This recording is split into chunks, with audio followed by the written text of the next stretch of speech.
About in 2011, I participated in a TRAI consultation. I think it was my third where I was participating, but the first where I'd made a representation and I was speaking, and that was on mobile value-added services. Mobile value-added services are, they used to do ringtones, ringback tones, and various services that were being provided in a closed network to an operator's own consumers, where all the content providers were essentially vendors for the telecom operators. And the argument that I made there is the same argument that sort of drove the way I was thinking about an open internet and about net neutrality, which was that in 2008, I started a website called MediaNama.com. I spent about a week designing it, which is much longer than I would need now, and registered a company and launched it and built a business out of it. And my question was, why can't I start a mobile value-added service in the matter of a week? Today I can launch a new website in 1.5 hours. Domain, and the only thing that will slow it down is a domain name propagation that takes place, right? So why is it that it wasn't possible in mobile value-added services? And that was essentially because there was a gatekeeping role being played over there, where mobile operators were essentially controlling which services were being allowed to reach consumers. And in about 2 years before that, I'd attended a TRI open house, which was the first one that I attended in 3 years, 2008, again on mobile value-added services, where Rajesh Jain, the founder of Netcore, he used to have an SMS service called My Today. And 3 operators, Airtel, Idea and Vodafone, together decided to shut it down.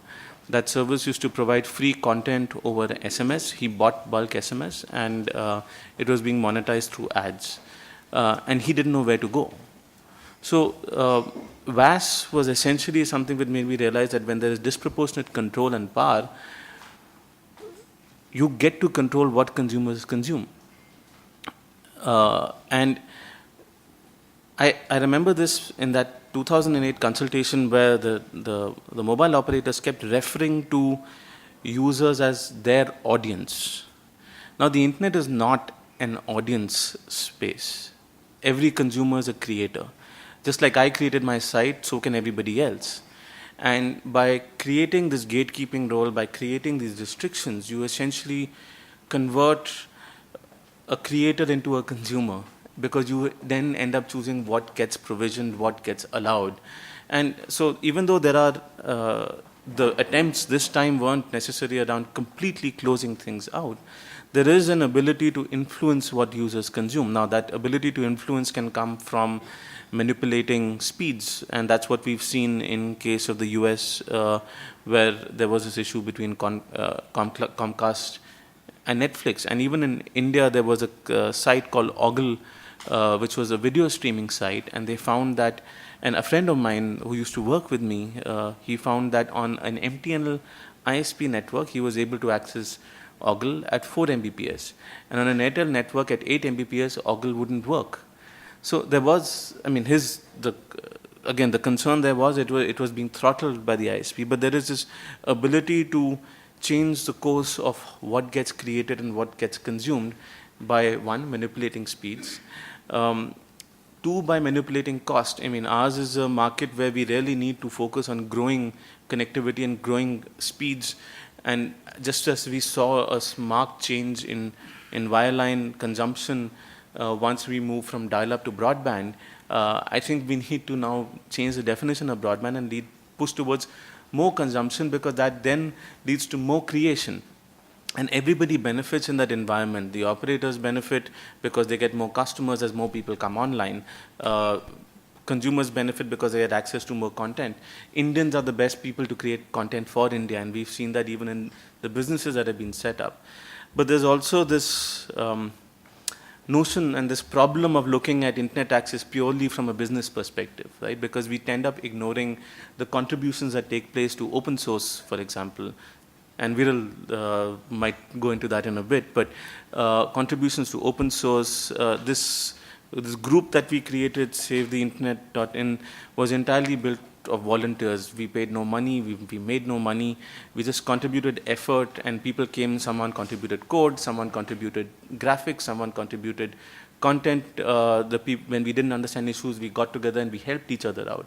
And that's largely the nature. Most of the internet is about contribution and giving back and creating something, and the joy of getting it consumed in some other part of the world. So the other net neutrality and the open internet question is that why should we as Indians get access to a different kind of internet as opposed to the rest of the world? Why should there be a manipulation of speeds? Why should there be a manipulation of price where some sites will benefit because they're willing to pay or they're willing to partner versus the rest of the web? Why shouldn't something that will someone who creates an app in Mexico that is useful in India have to come down and partner so that his site is available at a particular speed or at a particular cost? The network effect of openness gets completely shot down when you have a permission-based mechanism, or even if you have a sign-up-based mechanism. So this entire idea of only looking at a business is completely fallacious. There's a really nice exchange when Edward Snowden came online, and Neil deGrasse Tyson, the eminent physicist, the astrophysicist, he'd written a tweet about Mars, and Snowden asked him, "Will I need a passport to go there?" Right? And that's essentially the thing. You don't need permission to go on the internet. You don't need permission to create anything on the internet. It is the one space that unites the world, and that's why that open space and the value that it brings is something that we can't risk. And we've seen that some of these things have been reflected in the regulation, where the TRA has acknowledged that consumers are also creators, and there's a problem of information asymmetry if users, even if you're trying to bring users online, they get access to only some kind of content. And there was, in fact, someone made this, we don't know, but someone made this statement at the TRA open house, saying that how is it even possible to understand for the new user to understand the value of the internet if they get only a taste and they're not able to access the whole thing, because it's a linked web. People go from site to site to site to site to discover what it contains. They like something, they dislike something. But in the end, it's their choice, which is why net neutrality inherently is a freedom issue. It's a freedom of speech issue, it's a freedom of choice issue. And there's an argument that you were referring to made about congestion. And I think as a country, we need to look at growing internet access and not looking at it from a network management perspective. I mean, we have in the 50-second slowest speeds in Asia, I think. There was an Akamai report which came out a couple of days ago. Average speed is 2.5 Mbps, and if you talk to most people, it's not even that. We need higher speeds, we need more access, and we need to make sure that the cost of creating networks is brought down for the operators, and we grow the pie instead of thinking about splitting the pie into pieces so that someone gets something, and you effectively, if you limit what people access, you end up denying them the rest of it. The point that you made about VoIP we've heard those arguments many times. The thing is that VoIP is cheaper for consumers, and I don't see why that should be a problem. Now, the question is, how do operators monetize their networks?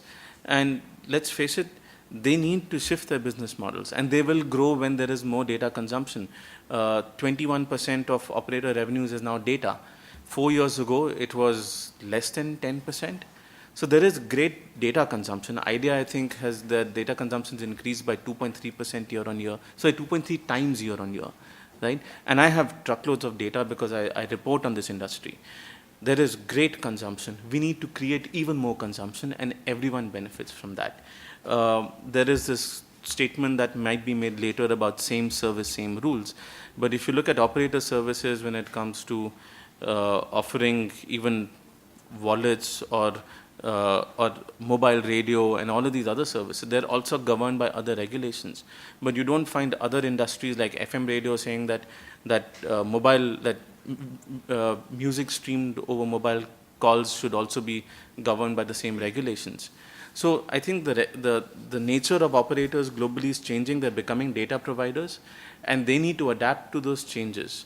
VoIP is a part of many other services, including games, including, for example, Hangouts allows you to both text message and do video conferencing. So we don't know what creators will create, because they have the ability to combine audio, video, and text and create something which all of us sitting in this room can't even imagine. So I think by carving out one part of it, whether it's VoIP or it's messaging or it's video separately, effectively reduces the ability for entrepreneurs and innovators to create new experiences. Right? Virtual reality is just coming up. Would you then have someone buy a separate VoIP pack for a in case of virtual reality consumption, or will you have them buy a separate video pack, or will they have to buy a separate virtual reality pack? So let's not splice up the internet into types of services. The question about slowing down growth of users coming online through this regulation is just ludicrous. I mean, it's just there are other means, and we're creating a false dichotomy of saying that you can't increase access without violating net neutrality. You can. There are means. Aircel, for example, 3 months of free internet access at 64 kbps. As 4G increases, 2G, 3G and 2G prices will also come down. You didn't make calls free for people to come online, to start using the mobile phone. You essentially created a regime where the calls became cheaper and everyone benefited from it. So let's not get stuck in this concept of if you give people something for free, they will benefit, because they also do lose out on a lot more. When they start evaluating whether I'm getting these 5 things for free versus these million things I'll have to pay for, many people will choose not to go for those million things. And in that situation, you're creating information asymmetry, and that's going to increase the digital divide. So the other thing is that there are models like Mozilla, and yesterday I was at AdTech, which is a advertising technology conference, and I noticed a signboard for something called Roam, which is ad-supported free Wi-Fi. And they tie up with Wi-Fi spaces around. Ozone was running, again, Wi-Fi in a similar manner. Mozilla with Grameen Phone in Bangladesh does ad-supported free internet access.